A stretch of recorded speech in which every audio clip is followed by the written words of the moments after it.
Hello ಎಲ್ರಿಗೂ ನಮಸ್ಕಾರ. ನಾನು ಪ್ರದೀಪ್. ನಾನು ಈ ಚಾನಲ್ ಏನಕ್ಕಪ್ಪ ಓಪನ್ ಮಾಡಿದೆ ಅಂದರೆ, ನಿಜವಾದ ರೀಸನ್ ಬಂದು ನಾನು ಅವಾಗ ಐಫೋನ್ 11 ಯೂಸ್ ಮಾಡ್ತಿದ್ದೆ. ತುಂಬ ಟ್ರಾವೆಲಿಂಗ್ ಮಾಡ್ತಿದ್ದೆ. ಆಗ ಟ್ರಾವೆಲಿಂಗ್ ಎಲ್ಲ ಮಾಡಿದಾಗ ಫೋಟೋಸು ವಿಡಿಯೋಸ್ ಎಲ್ಲ ರೆಕಾರ್ಡ್ ಮಾಡಬೇಕಿತ್ತು. ಆದರೆ ಆವಾಗ ಇದ್ದಿದ್ದು ಐಫೋನ್ 11. ಅದು 64 GB ಇತ್ತು. ಆ 64 GB ಅರ್ಧಕ್ಕರ್ಧ ಬರೀ ಓ ಎಸ್ ಮತ್ತು ಅಪ್ಲಿಕೇಶನ್ಸ್ಗೆ ಸಾಲ್ತಿರ್ಲಿಲ್ಲ.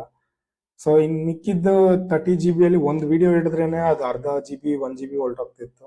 ಸೊ ನಂಗೆ ಸ್ಟೋರೇಜ್ ಗೇನ್ ಮಾಡೋದು ಅಂತ ಗೊತ್ತಾಗದೆ ರೀಲ್ಸ್ ಥರ ಅಥವಾ ಶಾರ್ಟ್ಸ್ ಥರ ಕನ್ವರ್ಟ್ ಮಾಡಿಬಿಟ್ಟು ನಾನು ಇಟ್ಕೊಂಡು ಅದನ್ನೆಲ್ಲ ಯೂಟ್ಯೂಬಲ್ಲಿ ಅಪ್ಲೋಡ್ ಮಾಡ್ತಿದ್ದೆ. ಆವಾಗ ನನಗೆ ಮೆಮೊರೀಸ್ ಥರನೂ ಉಳ್ಕೊಳ್ತಿತ್ತು ಯೂಟ್ಯೂಬಲ್ಲಿ. ಸೊ ಅದೇ ರೀಸನ್ಗೋಸ್ಕರ ನಾನು ಈ ಯೂಟ್ಯೂಬ್ ಚಾನಲ್ ಸ್ಟಾರ್ಟ್ ಮಾಡಿದ್ದನ್ನು. ಲೈಕ್ ಮಾನಿಟೈಸ್ ಏನು ಮಾಡಬೇಕಂತ ಏನು ಮಾಡಿರಲಿಲ್ಲ. ನಾನು ಆಲ್ಮೋಸ್ಟ್ ಸ್ಟಾರ್ಟ್ ಮಾಡಿ ಈ ಚಾನಲ್ನ ಒಂದು 4-5 ಇಯರ್ಸ್ ಆಗಿರ್ಬೋದು. ಆಮೇಲೆ ನಾನು ಅರೌಂಡ್ 219 ಸಬ್ಸ್ಕ್ರೈಬರ್ಸ್ ಇದೆ ಅಕೌಂಟಲ್ಲಿ. ಮತ್ತು 120 ಶಾರ್ಟ್ಸ್ ಹಾಕಿನೂ ಬರೀ 290 ಸಬ್ಸ್ಕ್ರೈಬರ್ಸ್ ಇದ್ದಾರೆ. ಯಾಕೆ ಇಷ್ಟು ಕಡಿಮೆ ಇದ್ದಾರೆ ಅಂದರೆ, ಬೇರೆಯವ್ರನ್ನ ನೋಡ್ಬೋದು, ಅವರು 120 ವಿಡಿಯೋಸ್ ಎಲ್ಲ ಹಾಕಿದ್ರೆ ಒಂದು 500-1000 ಸಬ್ಸ್ಕ್ರೈಬರ್ಸ್ ಆದರೂ ಈಸಿಯಾಗಿ ಬಂದಿರುತ್ತೆ ಅವ್ರಿಗೆ. ನಂದು ಏನಕ್ಕೆ ಇಷ್ಟು ಕಡಿಮೆ ಇದೆ ಅಂದರೆ, ನಾನು SEO ಮಾಡ್ತಿರ್ಲಿಲ್ಲ ಅವಾಗ. ಸುಮ್ಮನೆ ರ್ಯಾಂಡಮ್ ಆಗಿ ಯಾವ ಟೈಮ್ ಅಂದರೆ ಆ ಟೈಮಿಗೆ ಪೋಸ್ಟ್ ಮಾಡ್ಬೋದು. ಈಗಲೂ ಅಷ್ಟೇ, ನಾನು ಟೈಮಿಂಗ್ಸ್ ಎಲ್ಲ ಏನು ನೋಡ್ತಿರ್ಲಿಲ್ಲ. ಸಿಕ್ಕಿದಾಗೆಲ್ಲ ಅಪ್ಲೋಡ್ ಮಾಡ್ತಿದ್ದೆ. ಟೈಮ್ ಸಿಕ್ಕಿದಾಗ ನಾನು ಶಾರ್ಟ್ಸ್ ಮಾಡೋದು, ವಿಡಿಯೋಸ್ ಮಾಡೋದು, ಕನ್ವರ್ಟ್ ಮಾಡೋದು, ಇದೇ ಥರ ಮಾಡ್ತಿದ್ದೆ.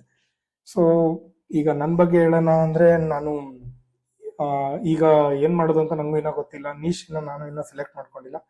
ಬಟ್ ಇದರಲ್ಲಿರೋ ವಿಡಿಯೋಸ್ ಎಲ್ಲ ಬಂದು ಟ್ರಾವೆಲ್ಸ್ ಮತ್ತು blogging, like real whatever I see through my eyes, I just post those things. For example ಇಲ್ಲಿ ನೋಡ್ಬೋದು ನೀವು, ಯಾವ್ದಾದ್ರು ಬೈಕ್, ಸೂಪರ್ ಬೈಕ್ ರೋಡಲ್ಲಿ ಹೋಗ್ತಿದೆ, ಅದನ್ನ ಹಿಡ್ದು ಹಾಕಿದ್ದೀನಿ. ನಮ್ಮ ಮನೆ ಹತ್ರ ಏರ್ಪೋರ್ಟ್ ಹತ್ರ ಏರೋಪ್ಲೇನ್ ಹೋಗೋದನ್ನೆಲ್ಲ ಹಿಡ್ದು ಹಾಕ್ತಿರ್ತೀನಿ. ಮತ್ತೆ ಇಲ್ಲಿ ಯಾವುದು ಸಿಲ್ಕ್ ವಾಮ್ ಗಿಡ, ಇದು ಮಲ್ಬರಿನ್ ತಿಂತಿರೋದನ್ನ ವಿಡಿಯೋ ಮಾಡಾಕಿದ್ದೀನಿ. ರೋಡ್ಸ್ ಹಾಕಿದ್ದೀನಿ, ಬೆಟ್ಟಗಳು ಟ್ರೆಕ್ಕಿಂಗ್ ಎಲ್ಲ ಹೋದಾಗ ಅದು ಹಾಕಿದ್ದೀನಿ. ಸುಮ್ಮನೆ ಎಲ್ಲ ಹಾಕ್ತಿರ್ತೀನಿ. ಅದೇ ನೀಶ್ ಅಂತ ಏನಿಲ್ಲ. ನಂದು ಹೈಯೆಸ್ಟ್ ರೀಚ್ ಆಗಿರೋ ವಿಡಿಯೋ ಬಂದು ಇದು ಟೆಂಪಲ್ಲು ಕಲ್ಲತ್ತಿಗಿರಿಯಲ್ಲಿ. ಸೊ ಅದು 42,000 ವ್ಯೂಸ್ ಬಂತು. ಅದರಿಂದ ಒಂದು 50 ಸಬ್ಸ್ಕ್ರೈಬರ್ಸ್ ಬರೀ ಒಂದು ವಿಡಿಯೋದಲ್ಲಿ ಬಂತು. ಅದೇನೇ ಮೋಸ್ಟ್ಲಿ ನನಗೆ ಮೋಟಿವೇಶನ್ ಇರ್ಬೋದೇನೋ ಯೂಟ್ಯೂಬ್ನ ಮತ್ತೆ ಸ್ಟಾರ್ಟ್ ಮಾಡೋದಕ್ಕೆ. ಮತ್ತೆ ಇವತ್ತು ಸುಮ್ಮನೆ ರ್ಯಾಂಡಮ್ ಆಗಿ ನನ್ನ ಗ್ಯಾಲರಿಯಲ್ಲಿ ಇದ್ದಿದ್ದು 2 ವಿಡಿಯೋಸ್ ಅಪ್ಲೋಡ್ ಮಾಡಿದೆ. ಆ 2 ವಿಡಿಯೋಸ್ಗೆ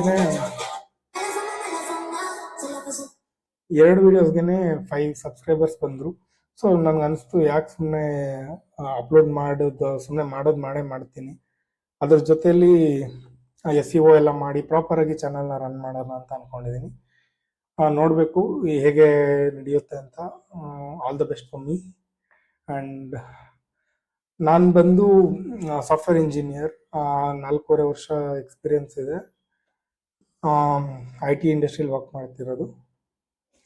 ನಮ್ಮದು ಸ್ವಂತ ಬಂದು ದೇವನಹಳ್ಳಿ ಹತ್ರ ಆವತಿ ಅಂತ. ಸೊ ನೋಡೋಣ ಹೇಗೆ ನಡೆಯುತ್ತೆ ನನ್ನ ಚಾನಲ್. Thank you. ಎಲ್ಲರೂ ಲೈಕ್ ಮಾಡಿ, ಶೇರ್ ಮಾಡಿ ಹಾಗೂ ಸಬ್ಸ್ಕ್ರೈಬ್ ಮಾಡಿ.